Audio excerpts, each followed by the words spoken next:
रोग का प्रमुख वजह आयुर्वेद चिकित्सा पद्धति के सिद्धांत के अनुसार कफ, पित्त और वायु। होम्योपैथ के अनुसार सोरा, सिफिलिस और साइकोसिस है। ये 3 कारण हैं। सिर्फ आयुर्वेद और होम्योपैथ एक ऐसा चिकित्सा पद्धति है जिसमें रोग के कारण को देखा जाता है, रोग के वजह को देखा जाता है। लेकिन किसी भी अन्य चिकित्सा पद्धति में रोग के कारण और वजह को न देख करके सिर्फ रोग के ऊपर फोकस किया जाता है और उसकी चिकित्सा की जाती है, जिसके कारण कोई भी रोग संपूर्ण रूप से ठीक नहीं हो पाता।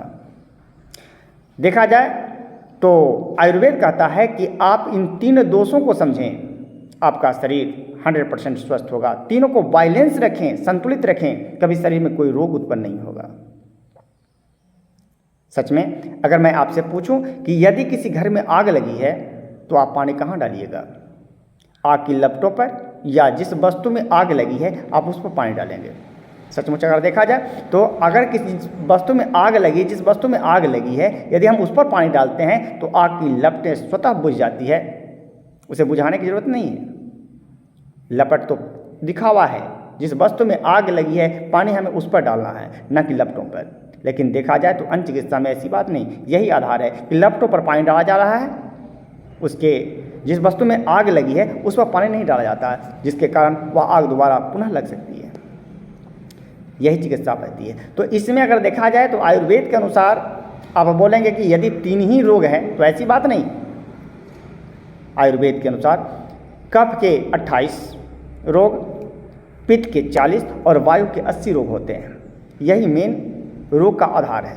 मतलब कफ के 28, पित्त के 40 और वायु के 80 रोग हैं। तो आप कहें क्या इतना ही रोग है? नहीं, रोगों की संख्या अनगिनत है। अब कैसे गिनती इसकी बढ़ती है? तो अगर कफ और पित्त दो एक साथ अटैक कर दे तो कफ के 28 और पित्त के 40 दोनों को गुणा कर दें, आपको समझ में आ जाएगा कि रोग की संख्या कितनी है। फिर वायु और पित्त का देखा जाए तो पित्त के 40 और वायु के 80, इस प्रकार दोनों को गुणा कर दें, आपको रोग की संख्या मालूम चल जाएगा। तो हमेशा कभी भी रोग उत्पन्न होता है तो इसके पीछे का वजह 2 दोषों का एक बार आपके शरीर पर अटैक करना होता है।